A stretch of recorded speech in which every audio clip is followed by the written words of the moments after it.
Salam. Om Swastiastu. Om Swastiastu.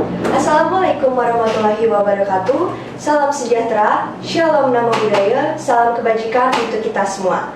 Halo kakak-kakak yang ada di seluruh Indonesia, dari Sabang sampai Merauke, khususnya di Kabupaten Tabanan, Provinsi Bali. Gimana kabarnya nih? Semoga kalian dalam keadaan yang baik-baik saja ya. Ada pepatah mengatakan, tak kenal maka tak sayang. Jadi perkenalkan, saya Putu Krisnadegita Putri sebagai pemandu host di podcast Teh kali ini. Podcast Teh kali ini kita mengambil tema maritim. Oke kakak-kakak, di podcast kali ini tentunya saya nggak sendiri ya. Di sini di sebelah kiri saya sudah ada narasumber yang pastinya orang yang hebat. Penasaran nggak nih siapa narasumber di podcast kali ini? Dan apa aja sih yang bakal kita bahas? Tonton sampai akhir podcast ini ya. Halo Kak, izin membacakan biodata kakak ya. Nama lengkap beliau adalah Inyoman Artedana, dengan gelar Sarjana Hukum dan Magister Hukum. Beliau lahir di Tabanan 29 Mei 1972. Usia beliau saat ini adalah 51 tahun. Beliau tinggal di Jalan Kasuari, Gang 2 nomor 3, Banjarjambe Baleran, Desa Dajan Peken, Tabanan. Pendidikan yang beliau tempuh dimulai dari SD, SMP, SMA, S1, dan S2. Jabatan beliau di kepolisian adalah sebagai Kasat Pol Airut di Polres Tabanan. Pangkat beliau adalah Ajun Komisaris Polisi. Oke Kak, boleh bertanya dulu, bagaimana pengalaman kakak saat menjabat dan bekerja di kepolisian ini? Terima kasih. Jadi, sebelum saya menjawab, salam presisi. Salam jumpa kepada sahabat Teh, di mana untuk saat ini pengalaman tugas, di mana saya bergabung di Kepolisian Republik Indonesia pada tahun 1992. Di mana saat saya pertama melaksanakan tugas di kepolisian, mendapatkan tugas di wilayah timur, yaitu di daerah Nusa Tenggara Timur, tepatnya di Momere, Kabupaten Sika, itu bertempat di Pulau Flores. Di mana selama 9 tahun saya melaksanakan tugas di Flores, kemudian pindah lagi ke Kupang selama 2 tahun, kemudian kembali ke Pulau Dewata tahun 2003 sampai saat ini.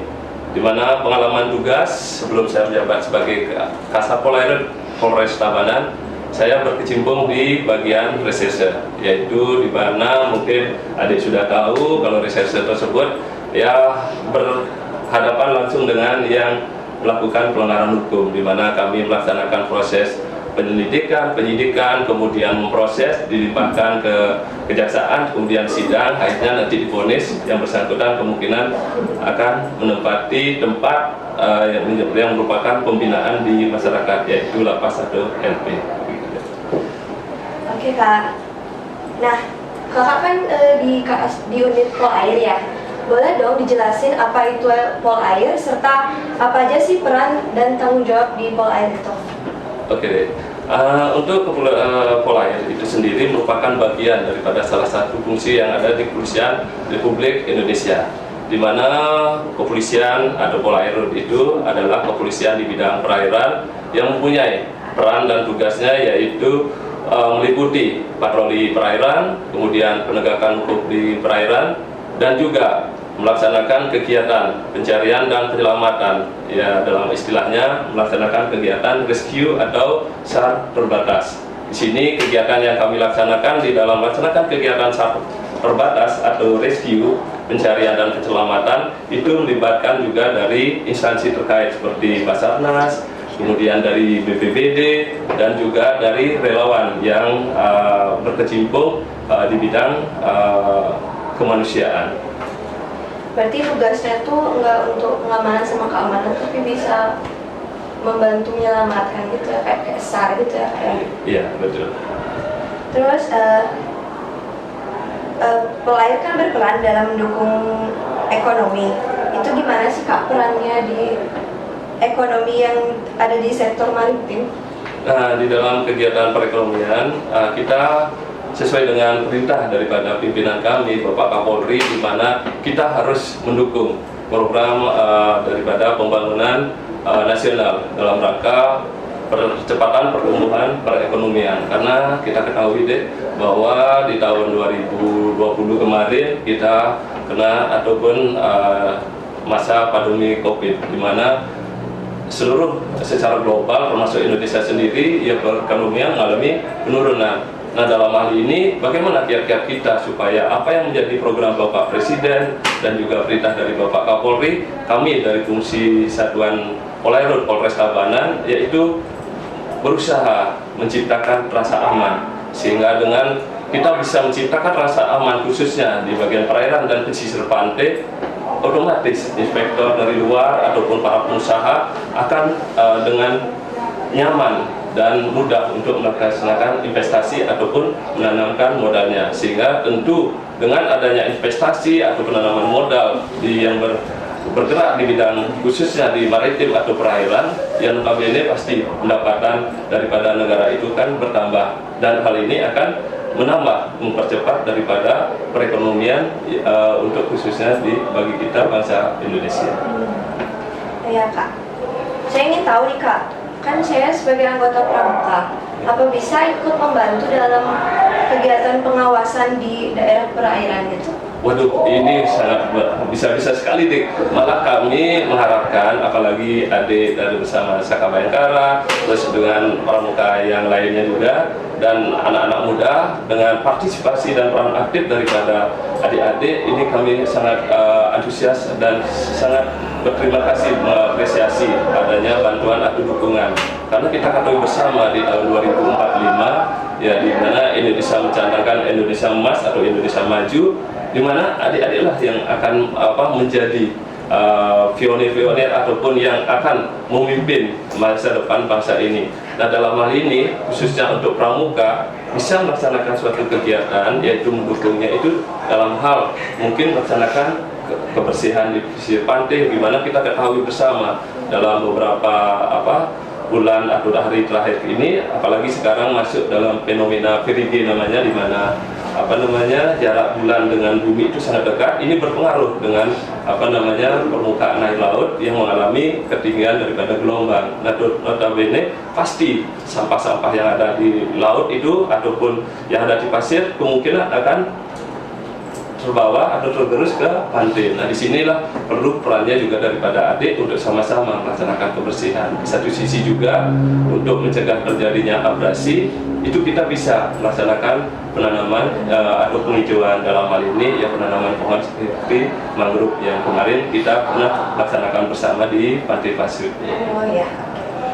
Terus langkah-langkah apa aja sih yang bisa kita ambil sebagai anggota pramuka untuk membangun kesadaran tentang pentingnya kesiapsiagaan dan reaksi cepat di situasi darurat?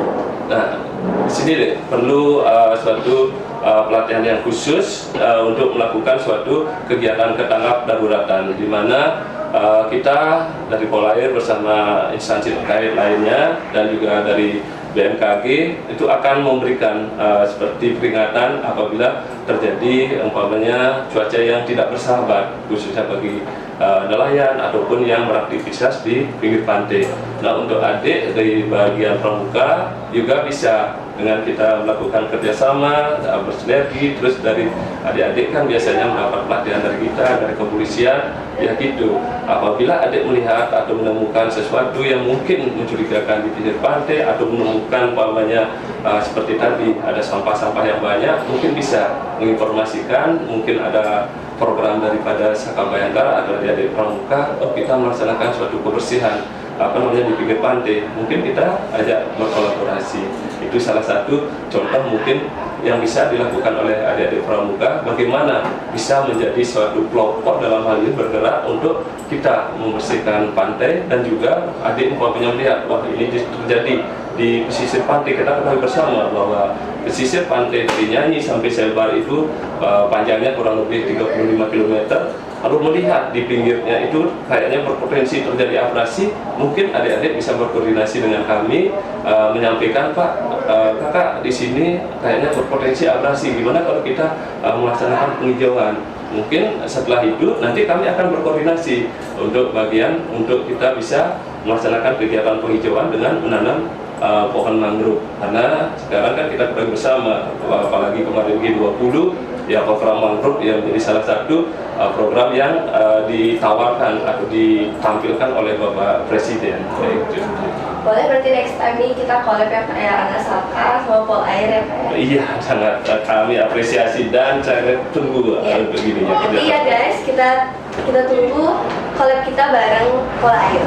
Siap. Dan mungkin ini nanti mungkin bisa adik kita aja dalam program ini juga kami melaksanakan kegiatan dalam rangka Hari Bayangkara ke-77 di mana tanggal 1 Juli kami melaksanakan dalam bulan Juni ini adalah kegiatan bakti Bayangkara. Nah, salah satunya adalah nanti kita melaksanakan kegiatan bersih pantai. Nanti kita berkolaborasi, nanti saya libatkan adik untuk melaksanakan kegiatan bersih pantai. Karena untuk kegiatan penanaman mangrove itu sudah dilaksanakan kemarin di Denpasar dan juga hari ini ada di Singaraja. Nggak sabar nih collab sama Polair. Boleh nggak sih kan kakak udah kerja di di Polair ya. Boleh nggak sih sebutin pengalaman saat kakak tuh melakukan tugas pengawasan di pantai-pantai itu? Iya, ini deh, ini kalau adik kemarin melihat kita bagaimana kita melakukan kegiatan pengamanan dan pengawalan dalam kegiatan adat, yaitu istilah adat yang di Hindu ini, yaitu biasanya kan serangkaian kegiatan dalam rangka upacara itu pasti ada salah satunya mulang pekelem kemarin. Nah, di mana kemarin saya langsung sendiri yang ikut mengawal atau berbaur di perahunya masyarakat ini yang melaksanakan pulang pekelem di Pantai Soko. Kita laksanakan pengawalan dari Direktorat Polairut Polda Bali menggunakan rubber boat, sedangkan dari warga masyarakat ataupun panitia itu menggunakan perahu yang punyanya nelayan. Nah, di sana kita menuju ke tengah laut. Ya memang kalau umpamanya pada saat itu dari para pemangku atau panitia itu kan merasa ragu. Nah, di situ kita yakinkan, kita berikan life jacket, kita lengkapi, karena kemarin kita punya program apabila ada masyarakat yang melaksanakan kegiatan ke tengah laut dalam hal mulang pekelem, ya kita siapkan life jacket. Kemudian akhirnya dia kita gunakan, kita berikan yakin, akhirnya dari warga masyarakat ya antusias juga dia dan berani dia akhirnya ke tengah laut. Ya, takut nanti kalau kecebur nggak bisa ngapung ya. Iya, itu harus ada life jacketnya gitu deh. Nah, udah banyak ngomong, kita minum dulu nggak sih Kak? Karena kan podcast teh ya. Iya bener, aduh ini tehnya lumayan. Ini teh temu enak hebat. Wah mantap, ini suatu slogan. Makanya kita coba. Minum guys. Ayo sahabat teh, kita nikmati dari adik ini. Mantap. Kurang nggak Pak manisnya? Waduh, tambah manis lagi. Ini udah gulanya ada manis, ditemani oleh host yang begitu manis ya. Iya, ada apa? Oh iya Kak, saya penasaran nih. Belum ada gambaran di pikiran saya. Kan kalau pengawasan itu ngiterin, bakal memutari pantai gitu atau gimana sih Pak?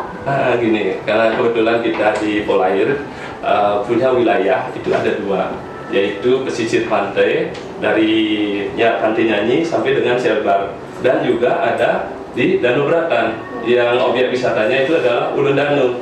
Nah, bentuk pengawasan yang kita laksanakan di sini adalah melaksanakan patroli. Patrolinya ada dua, namanya patroli pesisir dan juga ada patroli perairan. Kalau kita melaksanakan patroli perairan, kalau ke tengah laut kita menggunakan rubber boat namanya. Kalau kita melaksanakan kegiatan patroli perairan di danau, khususnya Danau Beratan, yang ada objek wisatanya Ulun Danau, itu kita menggunakan kapal dan speedboat. Nah, disitulah pengawasan yang kita laksanakan itu dengan cara memberikan himbauan, khususnya yang kalau yang di Danau Beratan kan banyak itu sebagai tempat wisata air. Nah, notabene pasti kegiatan masyarakat di situ pasti menggunakan peralatan seperti speedboat.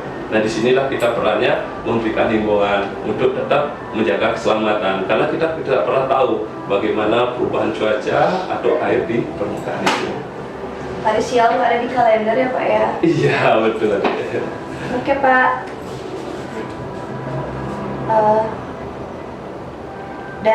Seperti yang kita ketahui ya Pak ya, tentunya di Indonesia ini merupakan negara maritim yang wilayah perairannya itu lebih luas daripada daratan. Dalam hal ini tentunya banyak sekali yang perlu diperhatikan, tentunya itu pengawasan dan keamanan di perairan ya Pak. Iya. Terkait hal ini, bagaimana Polair menghadapi tantangan pengawasan dan keamanan di perbatasan maritim? Apakah ada strategi khusus yang diimplementasikan untuk memperkuat pengawasan di perbatasan laut? Ya, dalam hal ini karena kita ketahui kalau khusus di Tabanan itu kan masih dalam satu lingkup wilayah negara Kesatuan Republik Indonesia. Nah, kita ketahui bersama memang untuk wilayah kelautan kita, untuk wilayah di Indonesia secara keseluruhan 2/3 daripada luas dari wilayah Indonesia itu merupakan lautan atau perairan maritim. Nah, di sini di dalam pelaksanaan tugas secara global yaitu dari kami Direktorat Polair dari Jakarta Pusat sampai di wilayah untuk khusus yang di perbatasan itu dilaksanakan patroli. Tujuannya adalah dan juga ada pos-pos di sana. Di situ bukan hanya dari Polair saja, tetapi di situ juga dari Angkatan Laut juga dan dari instansi terkait seperti Dinas Perhubungan. Nah, tujuannya adalah jangan sampai kedaulatan kita, wilayah kita itu ada yang dari negara lain masuk ke wilayah kita tanpa izin. Nah, kayak jangan sampai dia masuk, contohnya ya melakukan pelanggaran hukum seperti contohnya dari negara luar masuk wilayah kita melakukan pencurian ikan ataupun melakukan pengerukan pasir yang notabene pasti merugikan kita. Nah, disinilah perlunya kami dari kepolisian khususnya Polair dan instansi terkait Angkatan Laut, Dinas Perhubungan dan instansi terkait yang lainnya melaksanakan pengamanan pengawasan dalam bentuk pengamanan itu bisa mendirikan pos di perbatasan dengan suatu negara lain ataupun melaksanakan kegiatan patroli perairan itu tadi. Berarti patroli pengawasan ini belum di seluruh wilayah pantai Tabanan ya Pak? Kalau kita, karena kita menggunakan rubber kita melihat daripada situasi gelombang. Karena kita ketahui bahwa untuk rubber boat itu hanya bisa 4 orang, tetapi kita tidak bisa memberanikan kalau gelombangnya terlalu tinggi, umpamanya kayak fenomena tingginya lebih dari 4 itu tidak memungkinkan, sehingga itu juga bukan kita menciptakan rasa aman, malah bisa merugikan diri kita sendiri, termasuk personil Polair itu sendiri gitu. Bapak punya pengalaman nggak pas pengawasan ini di pantai-pantai gitu? Di pos-pos? Ya, pengalamannya kalau di pos-pos ya seperti kemarin itu aja waktu pas Melampau, terus kemudian pada saat kemarin itu yang Pak Abis Saraswati kan ada Baju Binaro melaksanakan kegiatan pembukaan massal yang di Pasteur pada saat ya anggaplah warga kita atau yang melaksanakan persembahyang lagi asik-asiknya lagi sembahyang, tiba-tiba air lautnya udah mulai pasang sehingga ya sedikit mengganggu konsentrasi seperti itu ya. Kalau pengalaman yang ya anggaplah yang membahayakan itu sampai saat ini Aslokaro belum pernah terjadi. Itu doa dan harapan kita bersama supaya tidak pernah terjadi namanya laka laut atau kejadian yang berakibat fatal di tengah laut seperti itu. Iya Pak, benar. Oke Pak, dalam hal peningkatan kesadaran tentang pentingnya keamanan maritim, apa upaya yang dilakukan oleh Polair untuk mengedukasi masyarakat dan melibatkan mereka ikut menjaga keamanan dan kebersihan perairan? Nah, dalam hal ini kita mempunyai program namanya untuk sambang dengan nelayan. Nah, di sana kita melaksanakan patroli pesisir, bertemu dengan kelompok-kelompok nelayan dan juga warga masyarakat yang beraktivitas di pesisir pantai untuk bersama-sama menjaga kebersihan daripada pantai itu sendiri dan juga senantiasa mengupdate data dari informasi dari BMKG, karena ini penting karena BMKG akan menginformasikan kepada kita bagaimana cuaca di tengah laut itu sendiri, karena kita ketahui itu cuaca itu tidak benar kita bisa prediksi kapan jam dan itunya harus kita rajin untuk update. Dan di satu sisi juga kita memberikan himbauan apabila menemukan hal-hal yang tidak diinginkan seperti yang mencurigakan, karena kita ketahui bersama juga bahwa peredaran narkoba tidak hanya lewat jalur-jalur yang umum digunakan. Pasti juga ada jalur-jalur seperti dermaga nelayan ataupun tempat sandar, jangan sampai dimanfaatkan untuk hal tersebut, sehingga kami yang umpamanya tidak bisa melakukan pengawasan secara ketat terhadap tersebut, terus dari kelompok nelayan menemukan, supaya tidak ragu untuk melapor kepada kita gitu. Saya baru tahu Pak, ternyata Polair itu ikut kerjasama sama BMKG. Iya. Iya. Apakah bisa diimplementasikan dalam kegiatan kepramukaan yang dapat membantu meningkatkan kesadaran akan pentingnya keamanan dan kebersihan di perairan?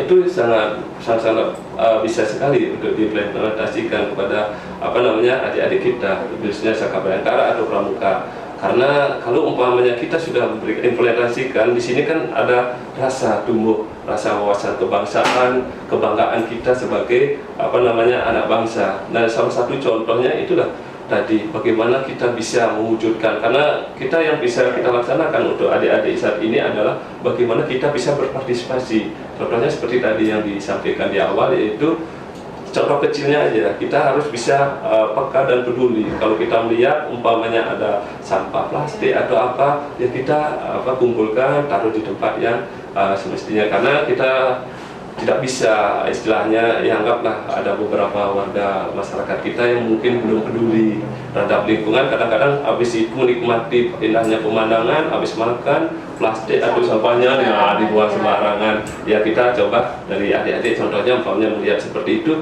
tidak ada salahnya kok kita adik-adik menegur ataupun mengingatkan, kalau bisa kita cintai pantai dengan sampah ini kita tempatkan pada tempat yang sudah disiapkan. Seperti itu adik. Iya Pak.